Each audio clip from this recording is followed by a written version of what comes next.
Okay, guitar players, welcome to the technique elements for the new content that I'm doing here in the Cutting Edge Guitar Academy. In this lesson, what we're going to talk about are some basic fundamental technical areas. I'm going to show you some exercises that I want you to work on, and then outside of this video, which will be your teaching video, there will also be a play along video. So let's get right into what we're going to do today. We're going to be looking at these specific exercises. Now we're going to start them exactly as they are written with hammer-ons, which is when you look at your, bear with me one second, where's my cursor? If you look at the first bar that we've got here, this is showing us hammer-ons, and then when we look at the second bar over here, this is showing us pull-offs. We're also going to look at a couple of ways that we can pick this same fragment, so using your plectrum. Before we get into actually doing the exercise, there's a couple of things that we need to discuss, which is when you are doing your hammer-ons and pull-offs, this goes for all legato style playing, okay, for future reference. So obviously what we're doing here is a basic fragment. But when you are at a later date looking at doing some more advanced type legato, you know, all of that sort of thing, the principles that we're going to talk about here remain exactly the same, and it's about what you're doing in terms of your fretting hand, okay, to get everything to be clean. So as we're playing this example, I want you to start, I want you to play the 5th fret on your D string. You're going to do that with your first finger exactly as I'm doing, okay? As you're doing that, I want the tip of your first finger to be stubbing up to the underside of your 5th string, as you can see that I'm doing right here, okay? Now, as that's stubbing up to this, also the rest of this finger, so all of this part of this finger wants to be laying flat against your G, B and high E strings. So what that means is if I strum from my 5th string down, I should only hear the G note that I'm holding, okay? Okay, so first things first, what I want you to do, just before we play the exercise, I want you to put your finger in this position, and I just want you to strum from that 5th string down, and make sure that you can't hear any notes other than that G. So just do that for me right now. I will stop doing it so that you can do it on your end, and make sure that you've got that working. I'll give you a few seconds to have a go. Get going, do that right now.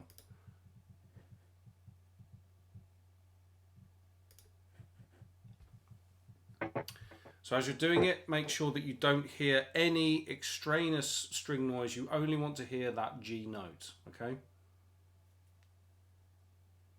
Now there is one other thing that we want to be looking at, and it's how we're going to keep the E string quiet, okay? So if I now do this, so I've strummed an upwards stroke with my plectrum from the high E string, that open E there, what I'm going to do is I'm going to use this part of my hand to keep the E string quiet, very much in the same way that when you do a palm mute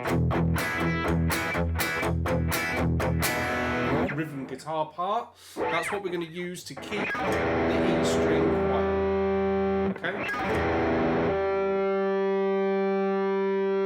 Now, that is basically good picking hand muting and fretting hand muting with this particular exercise. As we go through the rest of this program, I will always, in the teaching videos, be talking about the virtues of good fretting hand muting, picking hand muting, making sure that your technique is good. As a part of good teaching is to continually remind the student about the things that we've talked about. But that stuff that you're doing here, that is going to be something that comes up time and time again when we're looking at this kind of technical playing for keeping our playing clean. Now, when you're doing your pull-offs, you still want to be working on exactly the same principles. Good picking hand and fretting hand muting. If anyone is unsure about that sort of stuff, of course, use the support channels, but also the Advancing Guitarist course, all of the legato lessons in there. I will talk about that stuff. Also, if anyone's bought my guitar technique books, I do loads and loads of work on those things there as well. Okay, so let's now get into actually executing the exercises themselves. Bear with me just one second while I change my screen a little bit here so we've got exactly the right thing. Okay, so what we're going to do, 5th fret on the D string, hammer on. Now, if anyone doesn't know what a hammer on is, that is when basically you produce the note, the first note, with a picked or a pick attack, and then the next note is produced from the fretting hand, basically hitting the string, okay? So what I'm doing here, pick, and then give the string a good whack with this finger over here. That is a hammer on. And as you're looking in the tab, you can see that there's that smiley face sign, and then in the one where it goes higher pitched on the next string, it's like an eyebrow sign. When you see those in music notation, they are slur markings. They mean use hammer on, pull off, slide, something like that. So then we're going to go from that 5/7 into the 5/7 on the G string. So what you'll need to do here is lead with the first finger, go into the G string, and then do the hammer again. So it's going to be pick, hammer, first finger goes across to the G string, pick that note, and then hammer that. So pick, hammer, pick, hammer, pick, hammer, pick, hammer. Okay? So that's your first exercise, very straightforward.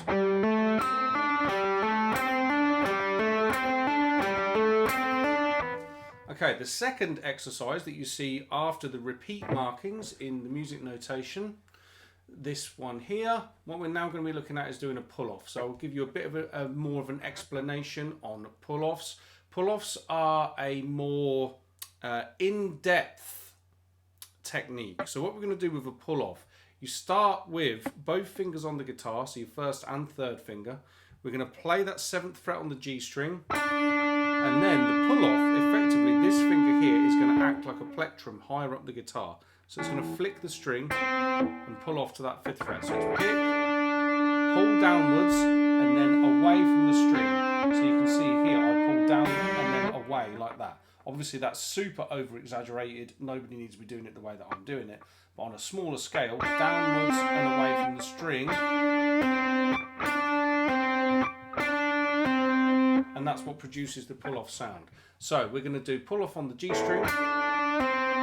Then you'll lead with your third finger going to the 7th fret on the D string, and then pull off to the 5th fret on the D string. So we've got pick, pull off, pick, pull off, pick, pull off, pick, pull off, pick, pull off, pick, pull off, pick, pull off, pick, pull off.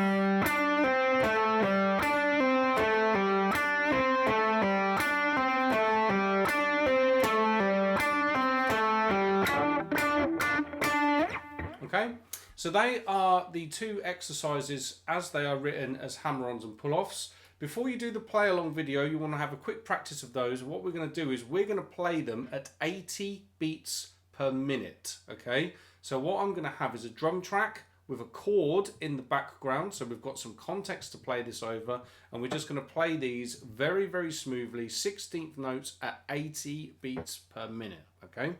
So that'll be the first thing that you'll want to get down once you finish this video. The next thing that we're going to do is we're also going to pick the exact examples. So we're going to do them like this.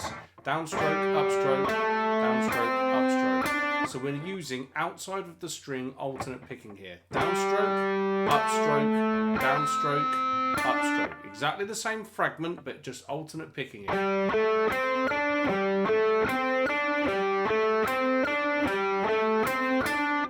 Okay, that should make sense for everybody. In terms of your fretting hand muting, you do exactly the same thing. So as you're fretting a note, you will stub up to your adjacent string, lay flat against the others. Of course, don't forget when you move to your G string, you need to stub up to the D string, etc. But also with your alternate picking stuff, sometimes it sounds quite nice if you go, if you use palm muting all the way through. I'll leave that entirely up to you as you want to do it. So with that. Okay, so that's the first one. And then when we do the second one, this is going to be what we call inside the string. So first exercise is starting with a downstroke. We start and end on the outside of this string pair. That's why we call it outside the string picking. The next example, we're going to start with a downstroke again. So what this will mean is downstroke, upstroke, downstroke, upstroke. Actually, as I'm saying, forget about the inside and outside the string picking thing, because that actually doesn't matter on this. Now that I've said about it, I'll have to explain it. But on these, on the 2 notes per string thing, it doesn't actually matter. When we talk about inside the string picking, it's when you've got a fragment over a couple of strings, is that your plectrum wants to be staying inside the string pair. Outside the string is when the pick needs to hook around the outside. But actually, with a 2 notes per string thing like this, it doesn't make any difference, so don't worry about it. There's me getting ahead of myself, thinking about content coming later for you guys. Okay, so that's the first example. The second example starts 7/5, 7/5. Very, very straightforward, simple stuff. At 80 BPM, this is not fast at all. Final thing that we need to talk about today, though, I'm going to get rid of the tab right now and talk to you about string bending, okay? String bending will be vitally important to you being able to play the musical examples that are coming in the lick areas, okay? So, string bending. It is vitally important that you do this correctly, otherwise your string bending will sound rubbish, okay? So, what we're going to do when we bend strings, thumb over the top of the neck, okay? Imagine that we're bending the 7th fret on the G string. What we're going to do is we're going to play that with the 3rd finger, 2nd finger, and 1st finger in behind. Thumb over the top. What you do, you play the note, and then what you should have is you have a push from the fingers, but there's also a turn in the wrist that sends the note skyward. Okay, so it's very much like turning a key in the lock. That's bending the 7th fret on the G string. If I did the same thing at the 8th fret on the B string, exactly the same motion. Thumb over the top, 3 fingers gripping, turning the key in the lock. Now when you're playing in shape 1, as we are with this week's material, the common places to bend strings will be 7th fret on the G string and 8th fret on the B string. The final thing we want to talk about is vibrato. Vibrato is everyone's, how should I say this correctly actually? Everybody has different vibrato, okay? So, one of the things that you'll find when you're going through with vibrato, you want to work on this in different fingers. So let's take the 7th fret on the G string. Okay. Again, with vibrato, your thumb wants to be somewhere near the top. It doesn't have to be right over the top, depends on your hand size. When I'm doing it like this at the 7th fret with my 1st finger, my hand will be like this. So you see where my thumb is. It's not like right over the top, but it's up there somewhere. So when you do this, you again want your vibrato to be, we're talking about rock vibrato here, right? So we want a turn of the wrist. There's all different sorts of vibrato, but if we're playing rock guitar, we want quite a wide, aggressive sort of vibrato. Now, as much as I can tell you all how to do vibrato, you're all going to do this differently because it's a very individual part of your guitar playing. But what I would strongly suggest is that you take one note or one fret even like this and practice it with all of the different fingers. So just go 1st finger, vibrato the note. 2nd finger. Now when you do the 2nd finger, use the 1st finger as a support note. Vibrato the note. 3rd finger. 4th finger. Now also as you do this, you should be on the G string, you should be pulling down towards the ground. So on your E string, A string, D string, G string, all vibrato should be pulled down towards the ground. What we'll do with the B string and high E string is we're going to push up.